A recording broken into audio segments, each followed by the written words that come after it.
అదరగొట్టే కారం రంగు రుచి ఆచి కారం పొడి.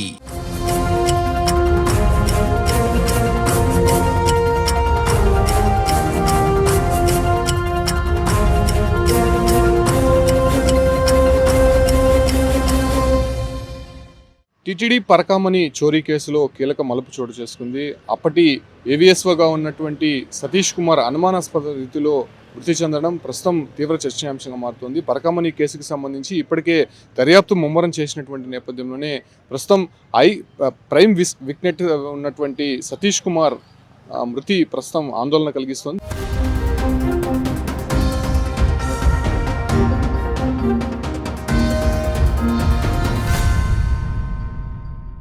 దీనిపైనే మనతో మాట్లాడదాం. టీటీడీ పాలక మండలి సభ్యులు భానుప్రకాష్ రెడ్డి ఉన్నారు. సార్, నిజంగా అసలు అనూహ్యంగా సతీష్ కుమార్ ఒక శవమై కనిపించడము, అసలు అక్కడ చూస్తుంటే కొంతమంది అక్కడ రైల్వే శాఖకు సంబంధించినటువంటి అధికారులు కానీ లేకపోతే పోలీస్ డిపార్ట్మెంట్ చెప్తున్నారు అనుమానాస్పద మృతిగానే చెప్తున్నారు. కాకపోతే ఇప్పటివరకు సర్క్యులేషన్స్ రైళ్లు ఢీకొని చనిపోయింది, ఆయన ప్రమాదవశాత్తు చనిపోయింది అనేటువంటి విషయాలు బయటకు మీరు మొదటి నుంచి చెప్తూనే ఉన్నారు.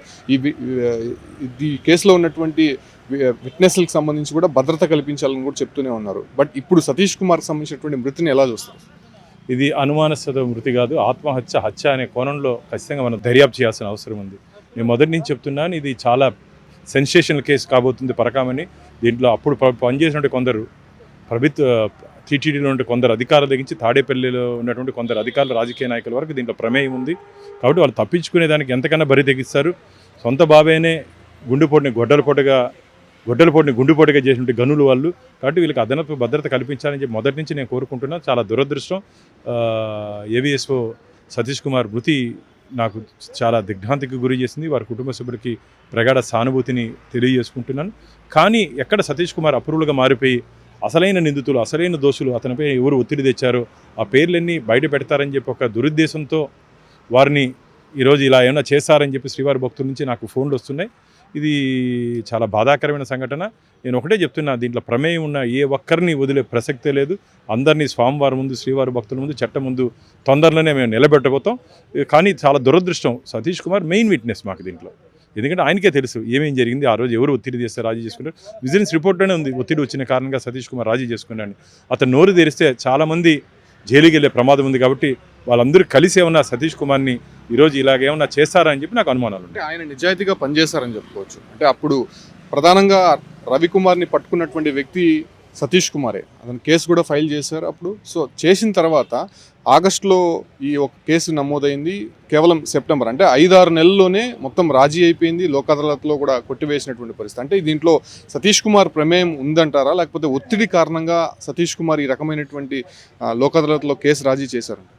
తోలుబొమ్మ ఆట మీకు గుర్తుంటుంది. ఒక బొమ్మని చాలామంది ఆడిస్తూ ఉంటారు. అలా సతీష్ కుమార్ని పెట్టి చాలామంది తోలుబొమ్మ మాట ఆడించారు. ఆడించిన వారందరూ బయట రావాల్సిన అవసరం ఉంది. ఎందుకంటే సతీష్ కుమార్ ఒకటే కాదండి, ఆ రోజు ఆయన్ని బలిపశువు చేశారు, ఈరోజు ఆయన బలి తీసుకున్నారు. ఆ రోజు ఆయన బలిపశువుని చేశారు, ఈరోజు వారిని బలి తీసుకున్నారని చెప్పి మేము భావిస్తున్నాం. ఖచ్చితంగా మొత్తం నిజాలు ఎవరు తప్పించుకునే అవకాశం లేదు. ఇప్పుడున్నటువంటి సాంకేతిక పరిజ్ఞానంతో ఎక్కడ ఏం జరిగిందో పూర్తి వివరాలు నాకు తెలిసి పోలీసు అధికారులు తొందరలో బయట పెడతారని చెప్పి ఆశాభావం వ్యక్తం చేస్తారు. ఇవాళ కూడా సతీష్ కుమార్కి సంబంధించి విచారణ రావాల్సి ఉంది. ఆయన అంటే వస్తుండగా ఈ రకంగా జరిగిందా? ఒకవేళ సతీష్ కుమార్ మృతితో ఈ కేసు ఏమైనా డైవర్ట్ అయ్యేటువంటి అవకాశం? ఖచ్చితంగా ఒక వ్యక్తి మృతి చెందినంత మాత్రాన కేసు డైవర్ట్ అయ్యే అవకాశం లేదు. ఇప్పటికే మా టీటీడీ దగ్గర కానీ ప్రభుత్వం దగ్గర కానీ ఆధారాలు ఉన్నాయి. ఎవరు తప్పించుకునే అవకాశం లేదు. కానీ సతీష్ కుమార్ మృతి మాత్రం చాలా బాధాకరమైన సంఘటన.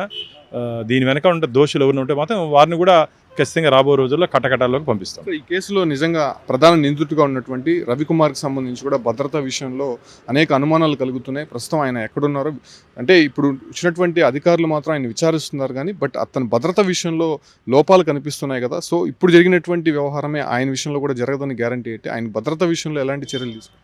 ఖచ్చితంగా రాష్ట్ర ప్రభుత్వం రవికుమార్కి భద్రత కల్పించాలని చెప్పి నేను కూడా డిమాండ్ చేస్తున్నాను. ఆ విధంగా రాష్ట్ర ప్రభుత్వం కూడా చొరవ చూపుతుందని చెప్పి ఆశాభావం వ్యక్తం చేస్తున్నాను. సో ఇది పరకామణి కేసులో సతీష్ కుమార్ మృతి పైన అనేక అనుమానాలు ఉన్నాయని చెప్పి కూడా బీజేపీ నేత భానుప్రకాష్ రెడ్డి స్పష్టం చేస్తున్నారు. సో అనేక మంది రాజకీయ నేతలకు సంబంధించి కూడా ఇప్పటికే ఇక్కడికి చేరుకుంటున్నారు. మనతో పాటు జనసేన నేత కిరణ్ రాయలు ఉన్నారు. సరే ఏంటి, ముందుగా మీరు ఊహించిన విధంగానే ఇప్పుడు ఈ కేసులో ప్రధానంగా ఉన్నటువంటి సతీష్ కుమార్ కూడా అనుమానాస్పద రీతిలో మృతి చెందాడు. సో ఈ కేసులో మిగతా విట్నెస్లు ఉన్నారు, దాంట్లో నేరుగా ప్రత్యక్షంగా కానీ పరోక్షంగా పాల్గొన్నటువంటి వారు అందరూ కూడా ఉన్నారు. సో వాళ్ళ పరిస్థితి ఏంటంటారు? ప్రస్తుతం కేసు నీరుగార్చేటువంటి ప్రయత్నంలో భాగంగానే ఇలాంటి ఘటనలు జరిగాయని అనుకుంటున్నారు. సతీష్ కుమార్ అనే ఒక సబ్ ఇన్స్పెక్టర్ అండి. చూడండి ఈరోజు పరిస్థితి ఎలా ఉందో. ఈయన ఏవిఎస్ఓ తిరుమల పరకామణి విషయంలో ఇతని కంప్లైంట్ ఇచ్చింది. మన విచారణ కూడా వెళ్ళాడు. ఇతని ఆత్మహత్య అది కొంచెం తెలుస్తుంది. ఒకవేళ ఆత్మహత్య ఎవరు ప్రేరేపించారు, హత్య అయితే ఎవరు చేశారు, ఇవి వెంటనే తెలియాలి. ఎందుకంటే నేను ముందు నుంచి చెప్తున్నా, జనసేన పార్టీ తరఫున రవికుమార్ని కాపాడుకోవాల్సిన బాధ్యత మనకుంది. రవికుమార్ నిందితుడు కనిపించకుండా పోయాడు, చాలా ఏళ్ళ తర్వాత కనిపించాడు మొన్న. ఇప్పుడు నేను ఒకటే డిమాండ్ చేసిన జనసేన తరఫున, రవికుమార్ని పోలీసు ఆధీనంలో తీసుకోండి, రవికుమార్ని పోలీస్ కస్టడీలో పెట్టుకోండి. ఈ విషయం బయట పూర్తి అయ్యే వరకు పోలీస్ ఆధీనంలో ఉంటేనే వాస్తవాలు బయటపడతాయి. కేసు నీరుగార్చే విధంగా ఇప్పుడు ఒక ఎస్ఐ స్థాయిలో ఉండి పోలీస్ అధికారి చనిపోయాడంటే అర్థం చేసుకోండి ఎటువంటి పరిస్థితి. కాబట్టి రవికుమార్ని పోలీస్ ఆధీనంలో తీసుకోండి. ఒకవేళ ఆత్మహత్య అయితే ఎవరు ప్రేరేపించారో కుటుంబ సభ్యులు విచారించండి. హత్య అయితే దీని వెనకాల ఎవరు వెంటనే తీసుకోవాల్సిన అవసరం ఉంది. ఎందుకంటే ఇది దేశాన్ని కుదిపేసిన పరకామణి ఇష్యూ కాబట్టి దీని ఆశామానికి తీసుకో అవసరం లేదు. సంచలనంగా ఒక కంప్లైంట్ ఇచ్చిన వ్యక్తి, ఒక పోలీస్ ఆఫీసర్ చనిపోయాడంటే ఈ విషయాన్ని సీరియస్గా తీసుకో అవసరం అయితే డీజీపీ గారిని కోరుతున్నా, వెంటనే రవికుమార్ని కస్టడీలో తీసుకొని మీ ఆధీనంలో తీసుకోమని కూడా కోరుతున్నాను. ఇవాళ కూడా ఆయన విచారణకి రావాల్సి ఉంది. సో వచ్చే క్రమంలోనే ఇలాంటి ఘటన జరగడం నిజంగా బాధాకరం. ఆయన బాడీ చూస్తే, అక్కడ ఉన్నటువంటి సీన్ చూస్తే మీకు ఏమనిపిస్తుంది?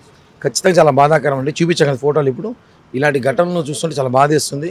అసలు ఏం జరుగుతుంది వెంకటేశ్వర స్వామి విషయంలో అర్థం కావట్లేదు.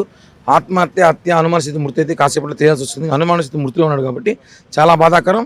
ఇతనినే బెదిరించారా లేకపోతే అతనే ఏమైనా చేసుకున్నాడా, చంపేశారా తెలియదు. ఎందుకంటే ఇతనే కీలక పాత్ర పోషించిన వ్యక్తి, ఇతనే కంప్లైంటర్ గత రవికుమార్ మీద.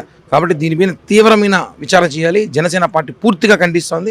వెంటనే డీజీపీ గారు రవికుమార్ ఇమ్మీడియట్గా ఉన్న వ్యక్తుల కన్నా భద్రత కల్పించాలని కోరుతున్నాం. సో ఈ రకంగా రవికుమార్కి సంబంధించినటువంటి అంటే అతనే కంప్లైంటెంట్గా ఉన్నాడు. టీటీడీలో 2023 ఏప్రిల్లో జరిగినటువంటి ఈ ఒక చోరీ కేసులో దాదాపు $990 అప్పుడు రవికుమార్ చోరీ చేస్తుండగా రెడ్ హ్యాండెడ్గా పట్టుకున్నటువంటి వ్యక్తి అప్పుడు ఏవిఎస్గా ఉన్నటువంటి సతీష్ కుమార్. సో ఆయన ఈ కేసులో ఛార్జ్షీట్ కూడా దాఖలు చేశారు. ఆ తర్వాత అక్కడ ఉన్నటువంటి పాలక మండలి కావచ్చు, లేదంటే కీలక అధికారుల ఏదైతే సతీష్ కుమార్తో ఒత్తిడి తెచ్చి రవికుమార్ని రాజీ చేయించారనేటువంటి విమర్శలు వినిపిస్తున్నాయి. అది కూడా టీటీడీ పాలక మండలిలో పెట్టి దాన్ని రాజీ చేసేటువంటి అంశం కూడా అక్కడ నిర్ణయం తీసుకొని లోక్ అదాలత్లో కొట్టించినటువంటి సందర్భం కనిపించింది. సో ప్రస్తుతం పరకామణి కేసుకి సంబంధించి హైకోర్టు డైరెక్ట్గా ఇన్వాల్వ్ అయింది. అసలు రాజీ చేయించడానికి టీటీడీ అధికారులకి ఎటువంటి హక్కు లేదు. ముఖ్యంగా టీటీడీ పరకామణిలో చోరీ జరిగిందనేటువంటి అంశము ప్రపంచవ్యాప్తంగా ఉన్నటువంటి శ్రీవారి భక్తులకు మనోభావాలు దెబ్బతీసే విధంగా ఉంది కాబట్టి సో ఆ కేసుని మళ్ళీ రీఓపెన్ చేయండి అని చెప్పి ఏదైతే సిఐడి డీజీగా ఉన్నటువంటి రవిశంకర్ అయ్యంగార్ అనేటువంటి ఒక కీలక అధికారిని ఈ ఒక కేసులో నియమించారు. ప్రస్తుతం ఆ ఒక విచారణ అయితే వేగవంతంగా జరుగుతుంది. తిరుపతి పద్మావతి గెస్ట్ హౌస్లో ఏదైతే అప్పుడు ఉన్నటువంటి అధికారులు కావచ్చు, లేదంటే ఈ కేసులో డైరెక్ట్గా ఇండైరెక్ట్గా ఇన్వాల్వ్ అయినటువంటి అందరినీ కూడా పిలిపించి విచారిస్తున్నారు. సతీష్ కుమార్ని కూడా ఈ నెల 6వ తారీఖున పిలిపించి విచారించినటువంటి అధికారులకు సంబంధించి సో కొన్ని కీలక విషయాలు కూడా రాబట్టినటువంటి పరిస్థితి. అయితే ఇవాళ కూడా ఈ కేసుకు సంబంధించి ఒక సిఐ, అదే రకంగానే ఒక విజిలెన్స్ అధికారి కూడా విచారణ జరుగుతోంది. అదే క్రమంలోనే సతీష్ కుమార్ కూడా ఇవాళ ఈ ఒక విచారణకి హాజరు కావాల్సి ఉంది. అయితే అనుమానాస్పద రీతిలో ఇతను తాడిపత్రి వద్ద ఒక రైల్వే స్టేషన్ వద్ద అనుమానాస్పద రీతిలో మృతి చెంది పడుండడం ఒకంత ఆశ్చర్యానికి గురి చేస్తుంది. ఆయన రైలు ఢీకొని చనిపోయిందని కొందరు, మరోవైపు అక్కడ రాయి తగిలి చనిపోయిందని మరికొందరు, కొంతమంది ఆత్మహత్య లేకపోతే హత్య అనే విషయాలపైన కూడా చెప్తున్నారు. కాబట్టి పోలీసులు అయితే ప్రస్తుతం దర్యాప్తు చేస్తున్నారు. ఎందుకంటే కీలక అంశానికి సంబంధించినటువంటి వివరాలు రాబట్టే పనిలో అటు సిఐడి అధికారులు ఉన్నారు. కాబట్టి ప్రస్తుతం సతీష్ కుమార్ మృతితో ఈ కేసుకు సంబంధించి నీరుగార్చే ప్రయత్నంలో భాగంగానే ఈ రకమైనటువంటి ఘటనలకు ఎవరైనా పాల్పడ్డారా, లేకపోతే అతను ఈ ఒత్తిళ్లు తట్టుకోలేక ఆత్మహత్య చేసుకున్నాడా అని దానిపైన కూడా తేలాల్సి ఉంది. ప్రస్తుతం అతనితో పాటు ఏదైతే ఈ మిగతా ఈ కేసులో ఉన్నటువంటి వారు అందరికీ కూడా భద్రత కల్పించాలని చెప్పి గతంలో కూడా ఇక్కడ ఉన్నటువంటి వారు కోరారు. కాకపోతే అక్కడ భద్రత కల్పించకపోవడము, ప్రస్తుతం ఇక్కడ ప్రైమ్స్ సస్పెక్ట్స్గా ఉన్నటువంటి వారు అంటే ఇన్వాల్వ్ అయినటువంటి వారు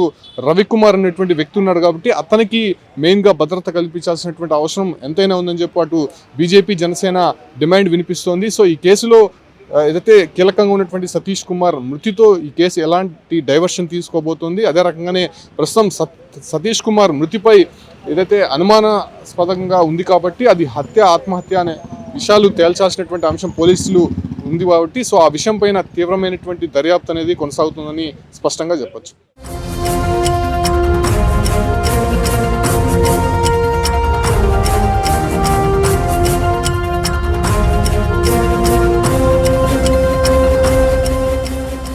సుమన్ టీవీలో మీ పర్సనల్ అండ్ బిజినెస్ ప్రమోషన్స్ కోసం కింది నెంబర్కి కాంటాక్ట్ చేయండి.